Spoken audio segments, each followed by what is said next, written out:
Ele parecia uma pessoa comum, inteligente, carismático, capaz de conquistar a confiança de qualquer um. Mas por trás dessa aparência, escondia um dos assassinos em séries mais conhecidos da história. Oi, meu nome é Gabi e no vídeo de hoje a gente vai falar um pouquinho sobre o caso do Ted Bundy.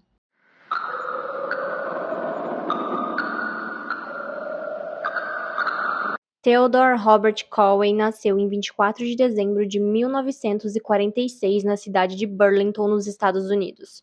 Sua mãe, Eleanor Louise Conway, tinha 22 anos quando ele nasceu e não era casada.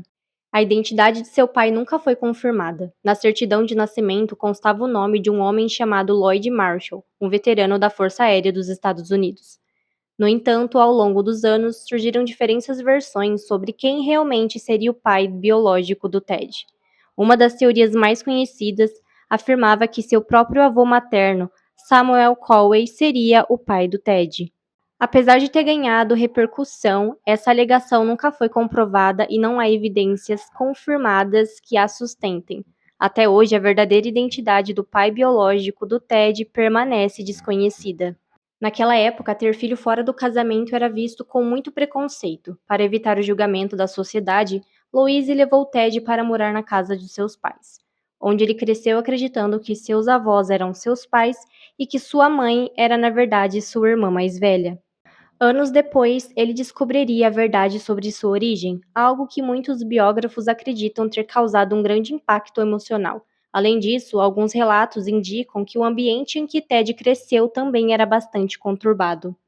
Segundo relatos de familiares e pessoas próximas, o ambiente dentro da casa não era dos mais tranquilos. O avô do Ted, Samuel, era descrito como um homem de temperamento explosivo e agressivo. Há relatos de que ele intimidava a esposa, tinha frequentes acessos de raiva e criava um ambiente de tensão dentro da casa. Algumas pessoas chegaram a afirmar que ele maltratava animais, embora esses relatos não tenham sido comprovados de forma independente. Além do ambiente familiar conturbado, alguns relatos afirmavam que Ted apresentava comportamentos considerados incomuns ainda na infância. Segundo sua tia Julia, certa noite ela acordou e encontrou várias facas de cozinha espalhadas ao redor da sua cama. Ao olhar para os pés da cama, viu Ted, que na época tinha apenas 3 anos de idade, parado e sorrindo. Em 1957, Louise decidiu recomeçar a vida e se mudou com Ted para a cidade de Tacoma, no estado de Washington. Lá conheceu Johnny Bundy, com quem se casou pouco tempo depois. Johnny adotou Ted legalmente e o menino passou a usar o sobrenome Bundy. O casal teve mais 4 filhos, mas, segundo relatos, apesar das tentativas de Johnny de criar Ted como seu filho, Ted se mantinha distante e os dois nunca desenvolveram uma relação próxima. Durante a adolescência, o Ted era visto como um jovem inteligente e educado. Na escola, ele tirava notas altas e era um excelente aluno. Alguns colegas o descreveram como tímido, reservado e um pouco solitário. Apesar de ser visto como um excelente aluno, alguns relatos afirmam que Ted também apresentava comportamentos incomuns durante a adolescência.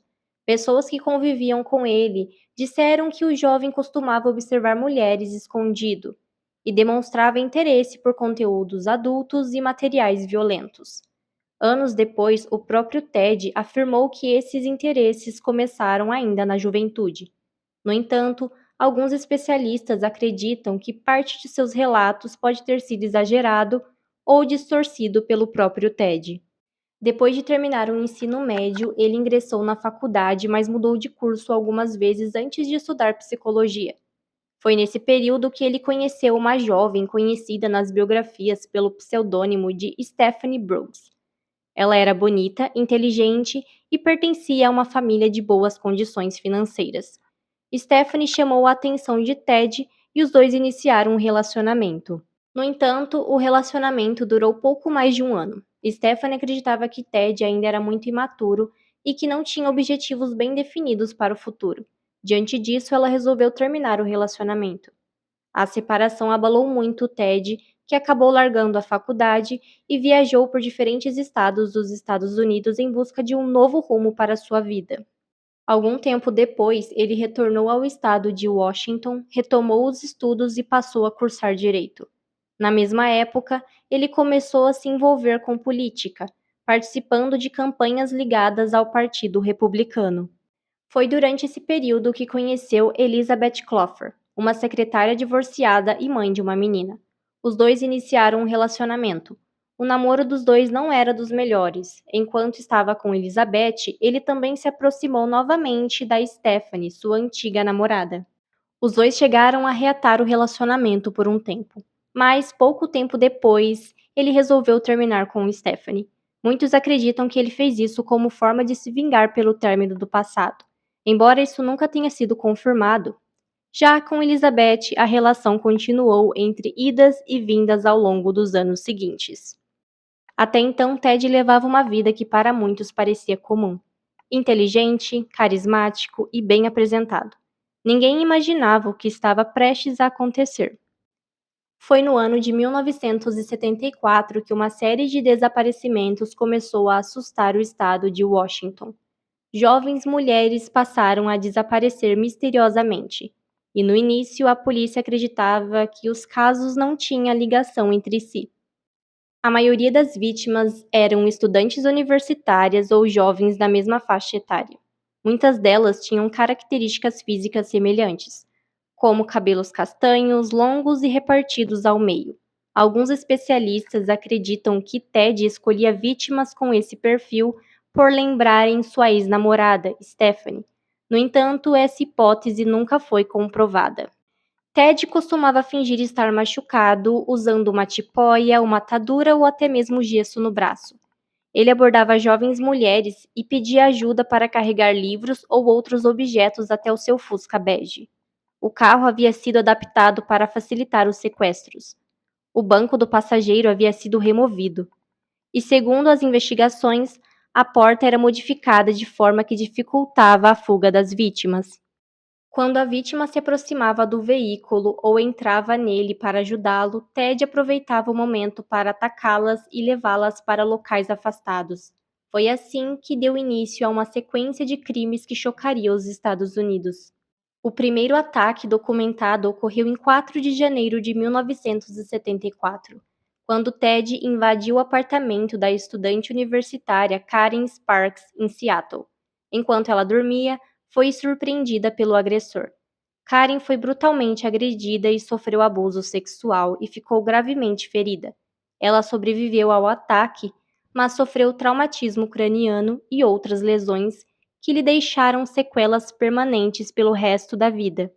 Naquela época, ninguém imaginava que aquele seria apenas o início de uma longa sequência de crimes. Menos de um mês depois, em fevereiro de 1974, Ted fez sua primeira vítima fatal oficialmente atribuída a ele.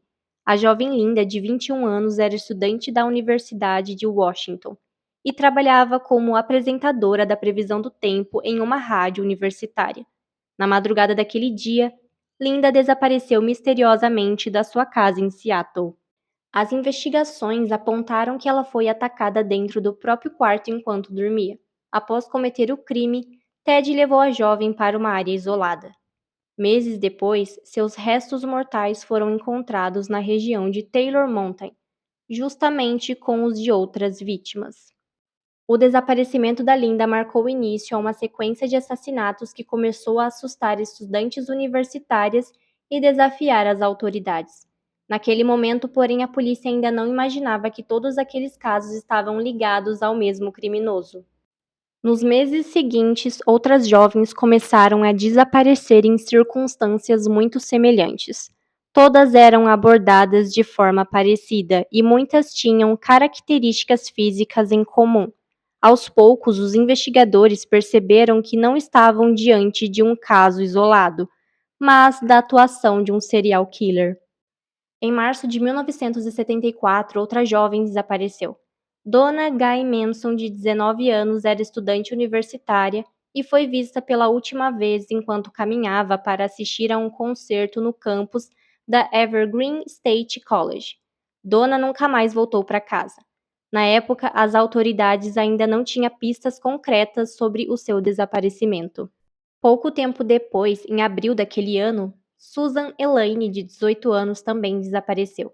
A jovem foi vista pela última vez após deixar o campus da faculdade onde estudava. Assim como nos casos anteriores, ela nunca mais foi vista, e a polícia ainda não sabia que todos aqueles desaparecimentos estavam ligados ao mesmo criminoso. Em maio, Roberta Parks, de 22 anos, também desapareceu. Ela era estudante da Universidade Estadual do Oregon e foi vista pela última vez enquanto caminhava em direção ao dormitório da faculdade. Mais uma vez, a polícia se viu diante de um caso sem respostas. No mês seguinte, Brenda Carroll, de 22 anos, desapareceu depois de sair de um bar em Washington. Assim como as outras vítimas, Brenda nunca mais foi vista com vida.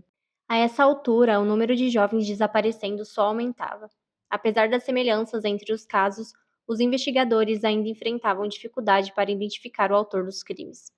Tudo mudaria em julho de 1974, durante um movimentado dia de verão no lago Sammamish. Aquele domingo, centenas de pessoas aproveitavam o calor às margens do lago, sem imaginar que entre elas estava um assassino em série. Naquele dia, Ted mudou completamente sua forma de agir. Fingindo estar com o braço machucado usando uma tipóia, ele abordava jovens mulheres e pedia ajuda para carregar um pequeno barco até o seu Fusca bege. Sua aparência educada e seu jeito simpático faziam com que muitas pessoas não desconfiassem de suas verdadeiras intenções. Uma das primeiras a aceitar ajudar ele foi Janice, de 23 anos. Ela foi vista pela última vez caminhando ao lado do Ted em direção ao estacionamento. Poucas horas depois, outra jovem, Denise, de 18 anos, também desapareceu após sair do lago para ir até os banheiros. Nenhuma das duas voltou para casa. Diferente dos casos anteriores, dessa vez havia dezenas de testemunhas. Algumas delas conversaram com o homem que se apresentou como Ted. Elas também relataram que ele dirigia um Fusca bege. Pela primeira vez, a polícia tinha um nome, uma descrição do suspeito e informações sobre o carro que ele utilizava. As informações reunidas no caso do lago Sammamish representaram um grande avanço para as investigações. Mesmo assim, as autoridades ainda não tinham provas suficientes para identificar e prender o responsável pelos crimes. Enquanto a polícia tentava descobrir quem era o homem conhecido como Ted, os ataques continuaram acontecendo. Foi então que, em novembro de 1974, uma jovem chamada Carol DeRoche faria aquilo que poucas vítimas conseguiram fazer: escapar de Ted Bundy com vida. Carol, de 18 anos, fazia compras em um shopping na cidade de Murray, em Utah, quando foi abordada por um homem que se apresentou como policial. Ele alegou que alguém havia tentado arrombar o carro dela e pediu que o acompanhasse para registrar a ocorrência. A princípio, nada parecia fora do comum. O homem era educado, bem vestido e falava com bastante tranquilidade. Confiando na história, Carol decidiu acompanhá-lo. No entanto, durante o trajeto, ela percebeu que o carro seguia em uma direção diferente da delegacia. Foi então que entendeu que algo estava errado. Pouco depois, o homem tentou algemá-la e atacou ela. Mesmo em desvantagem, Carol reagiu. Ela entrou em uma luta corporal com o agressor e aproveitou um momento de distração para conseguir abrir a porta do carro e fugir. Desesperada, correu até encontrar pessoas que puderam ajudar. Graças à sua coragem, ela sobreviveu ao ataque. O depoimento da Carol foi fundamental para as investigações. Ela descreveu com detalhes a aparência do homem que a atacou, ajudando na elaboração de um retrato falado. Além disso, sua descrição do carro e da abordagem coincide com os relatos de outras testemunhas, fortalecendo a hipótese de que todos os crimes estavam ligados ao mesmo criminoso. As informações fornecidas por Carol e pelas testemunhas no lago, a polícia passou a divulgar o retrato falado do principal suspeito. Além da aparência física, as autoridades também informaram que o homem se apresentava como Ted e dirigia um Fusca bege. A esperança era que alguém reconhecesse aquelas características e ajudassem a identificar o criminoso. A divulgação do retrato falado gerou centenas de denúncias. Muitas pessoas acreditavam conhecer alguém parecido com o homem procurado pela polícia. Entre elas estavam Elizabeth, namorada do Ted. Ao ver o retrato falado e ouvir descrições do suspeito, Elizabeth ficou intrigada. Ted dirigia um Fusca bege. Já havia usado tipóia em algumas ocasiões e, em certos momentos, apresentava comportamentos que deixavam ela desconfortável. Mesmo relutante em acreditar que o homem com quem se relacionava pudesse estar envolvido naqueles crimes, ela decidiu entrar em contato com a polícia. Inicialmente, a denúncia não recebeu muita atenção, afinal, Ted era visto como um homem educado, inteligente, estudava direito e ainda trabalhava em projetos ligados à prevenção ao crime. Para muitos investigadores, ele não parecia se encaixar no perfil de um serial killer. As denúncias continuaram chegando, mas ainda não havia provas suficientes para prender Ted pelos assassinatos. Isso mudaria alguns meses depois, quando uma patrulha de rotina acabaria levando os investigadores até o principal suspeito. Na madrugada de 16 de agosto de 1975, Ted Bundy foi parado por um policial em Utah. O veículo chamou atenção por trafegar de forma suspeita e durante a abordagem o policial decidiu revistar o Fusca. Dentro do carro foram encontrados diversos objetos considerados incomuns, entre eles um pé de cabra, uma máscara de esqui, um par de algemas, uma lanterna, luvas e outros itens que poderiam ser utilizados para abordar ou imobilizar vítimas. Naquele momento, porém, ainda não existia provas suficientes para ligá-lo diretamente aos assassinatos. Mesmo sendo liberado inicialmente, Ted passou a ser observado cada vez mais de perto pelos investigadores. As evidências começaram a apontar para ele, e a polícia estava cada vez mais próxima de descobrir a identidade do homem responsável por uma série de desaparecimentos e assassinatos. Nos meses seguintes, as investigações avançaram rapidamente. Policiais de diferentes estados passaram a compartilhar informações e perceberam que muitos dos desaparecimentos apresentavam o mesmo padrão. Pela primeira vez, havia fortes indícios de que todos aqueles crimes poderiam ter sido cometidos pela mesma pessoa.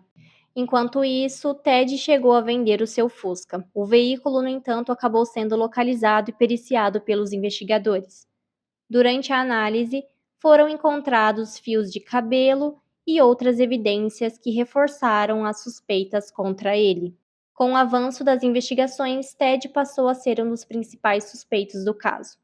Por isso, Carol foi chamada pelas autoridades para participar de um reconhecimento. Ao ver ele, Carol o identificou como o homem que havia tentado sequestrá-la meses antes. O reconhecimento foi um passo importante para fortalecer o caso contra Ted Bundy. Em agosto de 1975, Ted Bundy foi preso em Utah, acusado pelo sequestro de Carol. A partir daquele momento, novas evidências começaram a ligar ele em vários assassinatos investigados em diferentes estados. O caso rapidamente ganhou repercussão nacional. Enquanto aguardava o julgamento, novas evidências continuaram surgindo e a polícia trabalhava para conectar Ted aos desaparecimentos que vinham sendo investigados desde 1974. Durante o julgamento pelo sequestro da Carol, Ted participou ativamente da sua defesa. Como estudava direito, demonstrava conhecer o funcionamento do sistema judicial e, em diversos momentos, optou por atuar como seu próprio advogado. Apesar de suas tentativas de convencer o tribunal, Ted Bundy foi considerado culpado pelo sequestro da Carol e condenado à prisão. No entanto, essa estava longe de ser a última vez que o seu nome aparecia nos noticiários. Foi em 1977, enquanto estava no tribunal no Colorado, que Ted aproveitou uma falha na segurança e protagonizou uma fuga que surpreendeu as autoridades.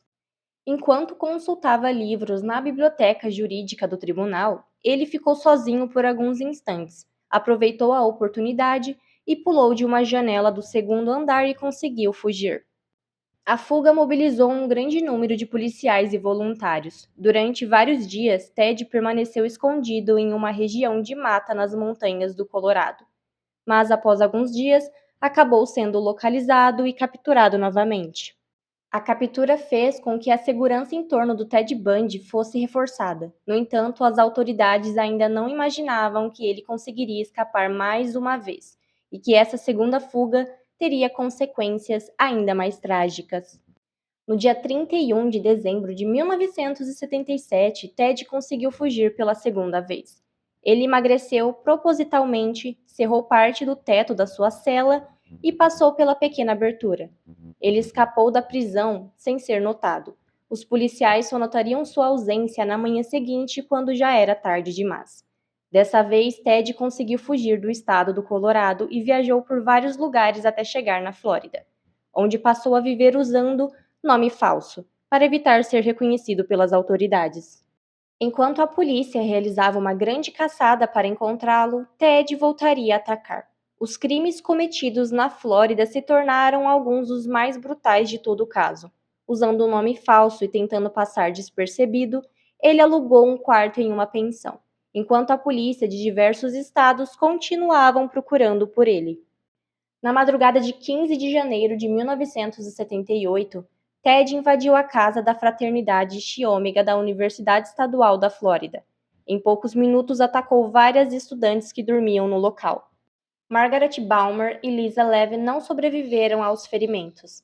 Já Kate Kleiner e Karen Chandler ficaram gravemente feridas, mas conseguiram sobreviver ao ataque. Além das agressões, algumas vítimas também sofreram abuso sexual. Em uma delas, Ted deixou uma marca de mordida durante o ataque. Esse detalhe acabou se tornando uma das evidências mais importantes da investigação, já que a marca foi comparada com a arcada dentária de Ted e utilizada como prova durante o julgamento. Poucas semanas depois, Ted Bundy voltou a atacar. Dessa vez, a sua vítima foi Kimberly Leach, uma menina de apenas 12 anos. Em fevereiro de 1978, ela desapareceu após sair da sua escola, na cidade de Salt Lake City, na Flórida.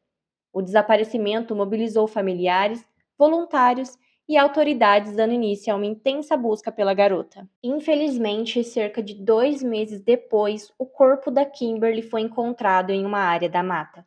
As investigações apontaram que ela havia sido sequestrada, sofrido abuso sexual e posteriormente assassinada.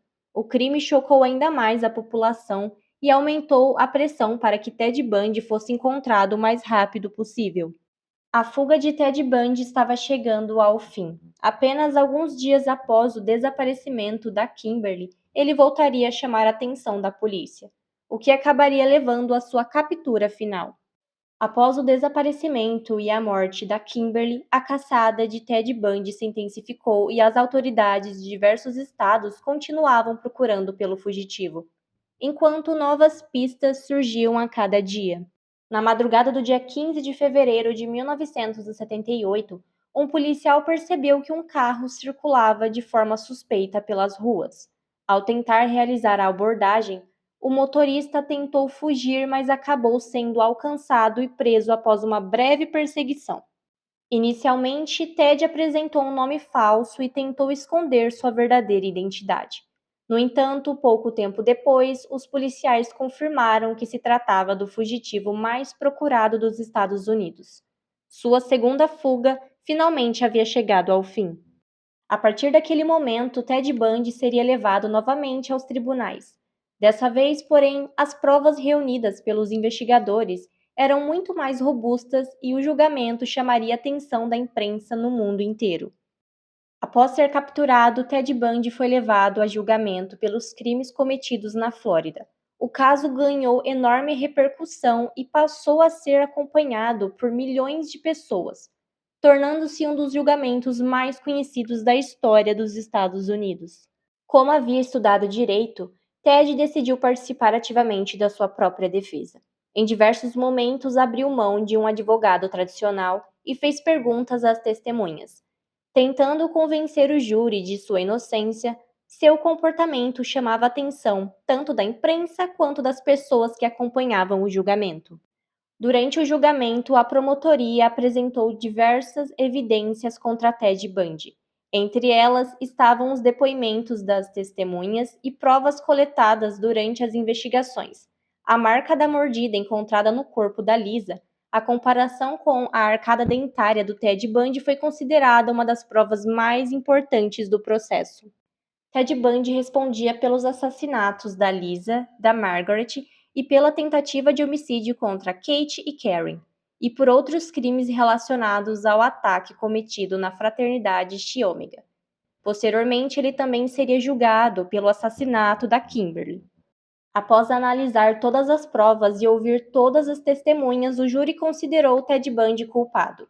Em 24 de julho de 1979, ele foi condenado à pena de morte e encaminhado ao corredor da morte, onde permaneceria pelos anos seguintes enquanto tentava recorrer da sentença. Mesmo no corredor da morte, Ted Bundy continuou chamando a atenção da imprensa. Durante esse período, manteve um relacionamento com Carole Bow, uma antiga conhecida. Em 1980, os dois se casaram durante uma audiência no tribunal, aproveitando uma regra da legislação na época. Em 1982, o casal teve uma filha, fato que surpreendeu muitas pessoas.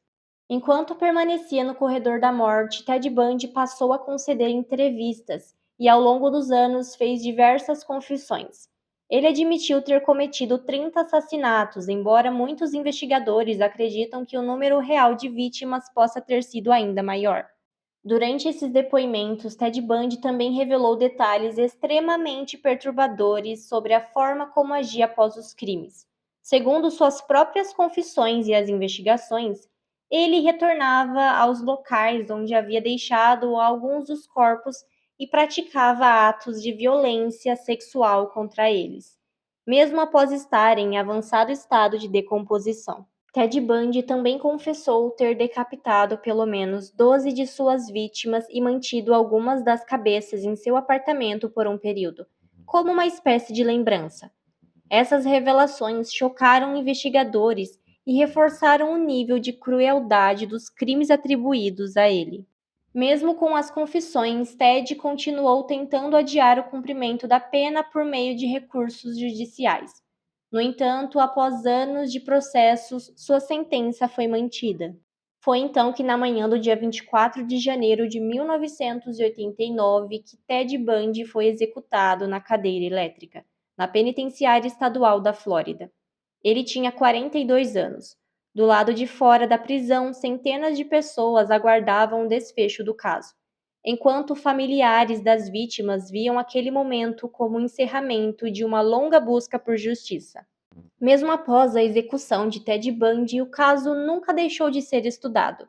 Décadas depois, novas tecnologias continuaram ajudando investigadores a reexaminar evidências preservadas desde a década de 1970. E em 2026, mais de 50 anos após o crime, exames de DNA confirmaram oficialmente que Laura Ann Anne, uma adolescente de 17 anos assassinada em Utah em 1974, também foi vítima de Ted Bundy.